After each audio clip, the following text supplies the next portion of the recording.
We will be live there throughout our show. You see Shedeur Sanders on the screen, and just a little while ago, we heard from Dion on Shedeur.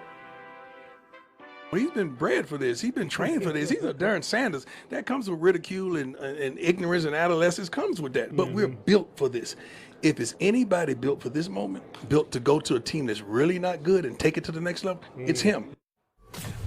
We welcome you to NFL Live. So glad you're with us today. As you can see, Dan Orlovsky, Jeremy Fowler in here, and Louis Riddick and Field Yates are out there at Colorado. They got to see this entire workout. Travis Hunter also involved. We'll get to that in just a little bit. But both of them caught up with Shedeur Sanders not too long ago. That's where we begin. Great to be joined by Shedeur Sanders about an hour after you wrapped up your throwing session. How'd you feel like it went out there today? I feel like it went pretty good. I feel like we missed a couple. You know, we wish we'd have got back, but for the most part, I think it was the best one yet. Shedeur, during this whole pre-draft run-up, what has been the thing that you have really wanted to accomplish? Look, you're not playing any games. Your tape is already out there. Yeah. So what you do here today kind of, for me, is kind of inconsequential, right? It don't really mean that much. Yeah. I know how you can play. What have you wanted to accomplish over the past couple of weeks, past couple of months as we head on into the draft?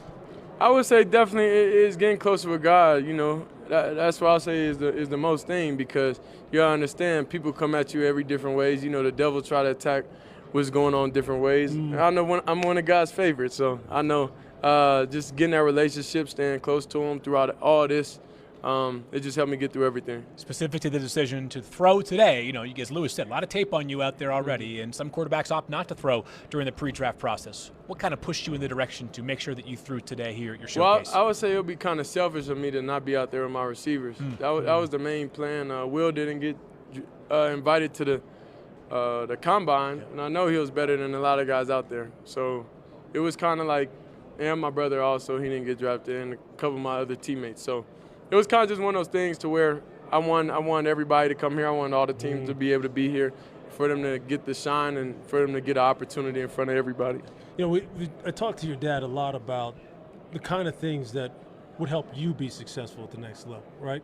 So when you're going through this process, as much as they're interviewing you, you can interview them about what are they going to structure around you. I definitely know that. Exactly. I definitely know that. So tell That's us. why they love me, they hate me. You know, one day they love me, one day they hate me. No it question. is So what I'll it tell is. you what, make them love you here. Tell them what does Shedeur Sanders need? What do you hope to get out of the NFL to help you reach your maximum potential as fast as possible? All I need is opportunity. Simple. Whatever franchise want to change their franchise. It's a long draft process. How have you handled probably some of the mental rigors that go along with it, right? People talking about you maybe going to this team, maybe going to that time. Your stock is, you know, one day it's high, one day it's lower. How do you sort of handle all that comes along with this process? Well, I'll say I have a great team. I have great support around me, and I know what the business is, and I know what it's about. So I don't really pay attention to the media and everything, because I have a great mentor, which is my dad, that's able to tell me, oh, you know, this is just a part of what it is. So I truly don't care when I come out here and throw. I don't care who's there. I don't care who's not there. You know, I'm out here focused on completing footballs, and that's it. So I don't know even who was here. That's how it is at Colorado games. You get all these celebrities, different people here. It's like, I don't even know they're there. I'm so focused. Well, I knew they were there when we came here last year, and we did the game against Colorado State. I was standing down on the sideline going, is there a football game going on, or is this a concert? What is this down here? Because it was so tight. You know, there's so many people. What was that? You know, let me ask you this then. This leads me to this question. That environment. Describe what it was like playing in that environment, and how even that, when there's so many eyes, so many cameras, so many people just wanting that are interested in football that maybe weren't interested before, how that kind of helps you, and how did you embrace all that? Well, I would say I grew up with cameras. I grew up with a lot of eyes on me. So everything in life, this is the same thing over and over. So it's just going to the next level. We was at high school. With negativity there. Okay, we private school, whatever. We went to HBCU, negativity. You know, we went to Power 5, did it, negativity. So truthfully, it's just like the same thing over and over. And I know life runs its course, and everything is a cycle in life. So I just find ways to just get sharper each and every year. Right. Well, there you have it. Shedeur Sanders, again, just fresh off of his throwing session here at the Colorado Showcase. We really appreciate you joining us. Best of luck over these next 3 weeks. Appreciate it, man. This is a really great picture by you guys and by Shedeur of who he is as a person, right? And that's one element of this. But, Louis, you got to watch the workout live this afternoon. Let's talk the football angle of it. What did you see?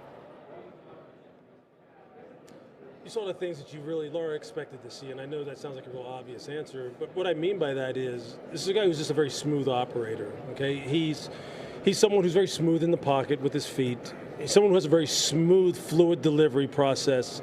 It's not one that's really compromised or rather characteristic of a lot of raw horsepower. It's just a smooth, efficient delivery.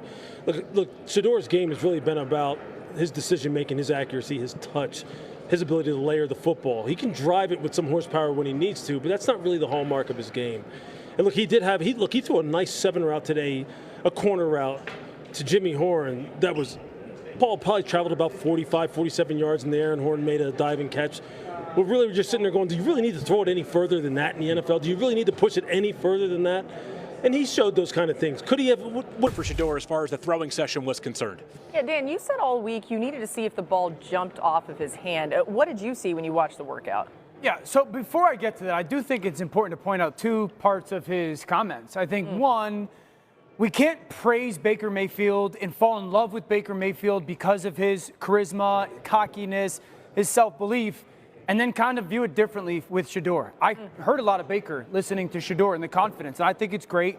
I also loved his answer when he talked about why he threw, guys, and when he said, well, there were some teammates of mine that didn't get to go to the combine or didn't get invited, and I knew if I threw, all those teams would come from the NFL guy.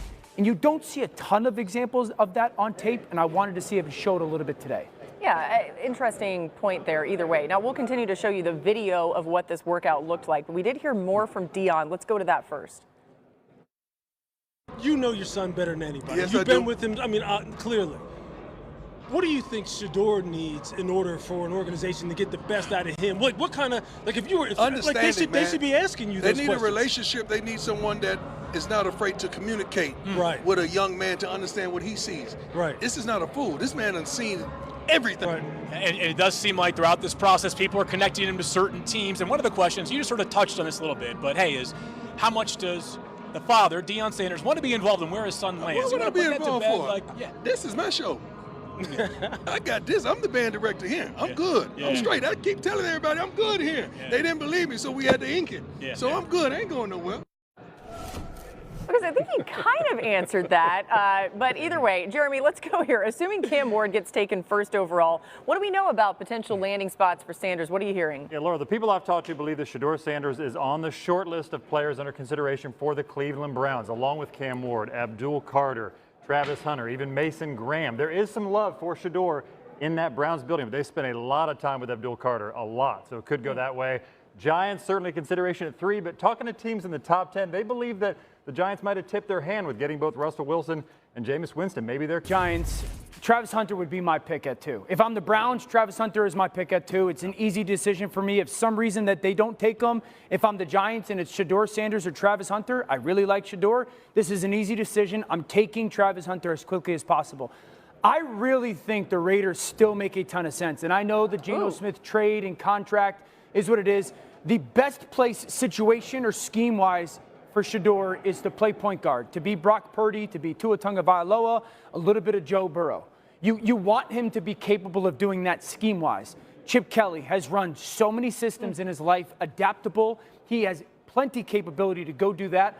I think it's the ideal situation for Shedeur Sanders. You don't have to get on the field right away. You have a veteran in Geno, might be able to sit for 2 years, learn, and then hit the ground running.